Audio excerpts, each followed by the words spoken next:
दोस्तों, बॉलीवुड कंट्रोवर्सीज़ के इस वीडियो में आपका स्वागत है। आप बहुत अच्छे से जानते हैं कि बॉलीवुड में ना तो दुश्मनी हमेशा के लिए होती है और ना ही कोई दोस्ती पक्की होती है। यहाँ समय के हिसाब से और फ्राइडे के हिसाब से कि कौन सा फ्राइडे आपका अच्छा रहा और कौन सा ख़राब चला गया, उस हिसाब से सारी दोस्ती दुश्मनी चलती रहती है। आज जिसके आप सबसे अच्छे दोस्त हैं और अगले शुक्रवार को आप उसकी तरफ देखेंगे भी नहीं। और ये सबसे ताज़ा मामला आपको बता रहा हूँ फिल्म वार 2 का। वार 2 गुरुवार को रिलीज़ हुई थी और उस वक्त ऋतिक रोशन और जूनियर एनटीआर की दोस्ती और दोनों की नज़दीकियों की बड़ी चर्चा हो रही थी और कहा जा रहा था कि क्या दोनों एक दूसरे का ख्याल रखते हैं, दोनों एक दूसरे के कितने करीब हैं, एक दूसरे के लिए कितना रिस्पेक्ट है दोनों के मन में। लेकिन जैसे ही थर्सडे को फिल्म आई और मंडे आते आते ये साफ़ हो गया कि फ़िल्म बॉक्स ऑफिस पर अब धराशायी हो चुकी है, उसके लिए कोई उम्मीद नहीं बची है, तो उनका एक दूसरे से नाता ख़त्म हो गया है। और ये बात इस तरह से सामने आई है कि ऋतिक रोशन ने इंस्टाग्राम पर जूनियर एनटीआर को फॉलो करना बंद कर दिया है, अनफॉलो कर दिया है। अब ये सारी चीज़ें बहुत तेज़ी से आजकल सोशल मीडिया में आ जाती है और इस वक्त यही चर्चा हो रही कि देखिए जुम्मा जो है 4 दिन हुए फिल्म को रिलीज़ होके और ऋतिक ने उनको फॉलो करना बंद कर दिया है। हालांकि ऋतिक सोशल मीडिया में एक तरीके से बहुत प्राइवेट पर्सन है, लेकिन इस तरह का प्रोफेशनलिज्म, आप इसको अगर प्रोफेशनलिज्म कहेंगे तो क्या वाकई जो है आपको बताता है कि वो किस तरह से अपनी दोस्तियों और रिश्तों को निभाते हैं। तो खैर, लेकिन यहाँ पे मामला ये है कि फ़िल्म के फ्लॉप होने के बाद ये कहा जा रहा है कि इस फिल्म की नाकामी का ठीकरा किसके सिर फोड़ा जाए, और ख़बरें ये आ रही है कि पूरा का पूरा ठीकरा जो है अब जूनियर एनटीआर के माथे मढ़ा जा रहा है, उनके माथे फोड़ा जा रहा है।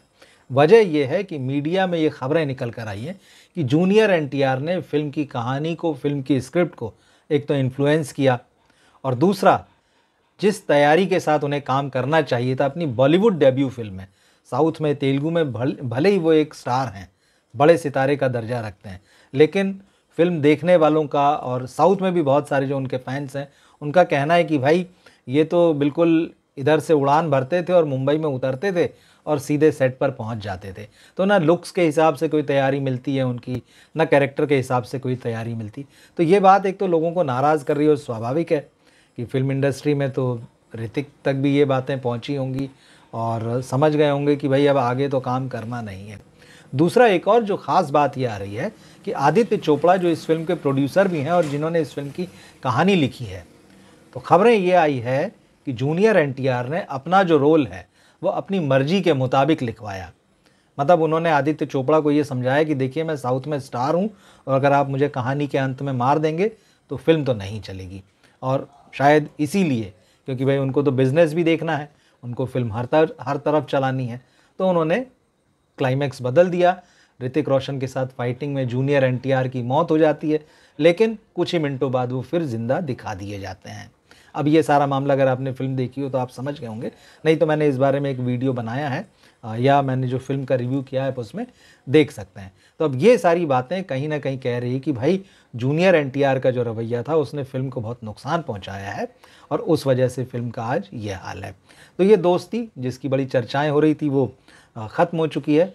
दूसरी खबर सामंथा रूथ प्रभु से जुड़ी है। बॉलीवुड में अब कोई वो ऐसा अनजाना नाम नहीं है, खूब फेमस है। पुष्पा में जो उन्होंने डांस किया था, उसके बाद में सिटाडेल जो वेब सीरीज़ आई थी उसमें भी। अब वैसे तो पिछले कुछ समय से लगातार चर्चा है कि जो डायरेक्टर जोड़ी है राज डीके, उसके राज निधि मोरू के साथ में सामंथा का अफेयर चल रहा है, दोनों के बीच में प्रेम संबंध है। लेकिन अचानक एक खबर ये उड़ी कुछ दिन पहले कि टीम इंडिया के जो क्रिकेटर हैं, सनराइज़र्स हैदराबाद के लिए जो खेलते हैं, नीतीश कुमार रेड्डी, उनका सामंता के साथ अफेयर शुरू हो गया। और इस बात ने क्रिकेट की दुनिया में भी लोगों को चौंकाया और फिल्म प्रेमियों को भी चौंकाया। लेकिन देखिए यही फ़र्क है क्रिकेटर में और फिल्म इंडस्ट्री के लोगों में। फिल्म इंडस्ट्री वाले कहते हैं कि भाई अफवाह जो है चलने दो, खबरें बनेंगी, लोग हमारे बारे में पढ़ेंगे। लेकिन क्रिकेटर्स जो हैं, कई सारे, सभी मैं नहीं कहूँगा, लेकिन आम तौर पर वो अपनी चीज़ों को बड़ा क्लियर रखते हैं। तो अब मीडिया में खबरें आ रही हैं कि नीतीश ने अपनी तरफ से ये क्लियर कर दिया है कि ये सारी बातें जो हैं झूठी हैं, ये सिर्फ अफवाह है। उन्होंने ये बताया कि पिछले दिनों जब उनकी नी इंजरी हुई थी, मतलब घुटने में जब चोट लगी थी, तो उन्होंने जिस डॉक्टर को कंसल्ट किया था उसका नाम सामंथा था।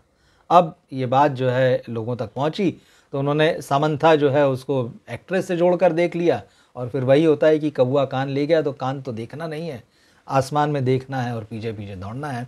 तो इस तरह का मामला हुआ। नीतीश ने क्लियर कर दिया है कि भाई जिस डॉक्टर से वो कंसल्ट कर रहे थे तो उसके साथ इलाज जो कराया, जो भी उन्होंने उसका फ़ायदा मिला है उन्हें, और अब चीज़ें ठीक है। तो ये रूमर है कुल मिला के। तीसरी एक खबर जो इस समय कंट्रोवर्सी जो बड़ी चर्चा में है वो आमिर खान के भाई फैज़ल खान, उनको लेकर है। फैज़ल खान इधर अव्वल तो उन्होंने मीडिया में कुछ इंटरव्यू दिए हैं। कुछ दिनों पहले उन्होंने पिंकविला को एक इंटरव्यू दिया था और वहीं से सारा बवाल शुरू हुआ। तो उन्होंने फैमिली के बारे में बातें कही थी, और जैसा कि सभी जानते हैं ये बात किसी से छुपी नहीं है कि फैज़ल का कैरियर मदहोश और मेला जैसी फिल्मों से स्टार्ट हुआ था और कभी भी वो उड़ान नहीं भर सका, और इसके लिए काफ़ी हद तक उनके साथ साथ आमिर खान को भी जिम्मेदार माना जाता है कि इतने बड़े स्टार होते हुए उन्होंने अपने भाई को सपोर्ट नहीं किया। और ये भी खबरें आई बीच में और काफ़ी विवाद भी हुआ इस पर काफ़ी समय पहले कि फैज़ल को आमिर खान ने नशीली दवाइयाँ दिलवाई, उनको मेंटली जो है डिस्टर्ब घोषित करने की कोशिश की, ये सारा मामला। अब इन सारी चीज़ों को लेकर जो है फैज़ल एक बार फिर से मैदान में है, और उन्होंने अपनी फैमिली के साथ में आमिर खान, अपनी माँ, बहनें और भी बाकी जो रिश्तेदार हैं, भतीजे भांजे, जो भी साले जीजा, जो भी रिश्ता उनका जिनसे भी है, उन्होंने सबसे अपने संबंध ख़त्म कर लिए हैं। और इसके बाद उन्होंने एक मीडिया में ज़बरदस्त बातचीत की, कॉन्फ्रेंस की, और कई लोगों से उन्होंने बात भी की है और आमिर खान की फैमिली के राज खोल दिए हैं।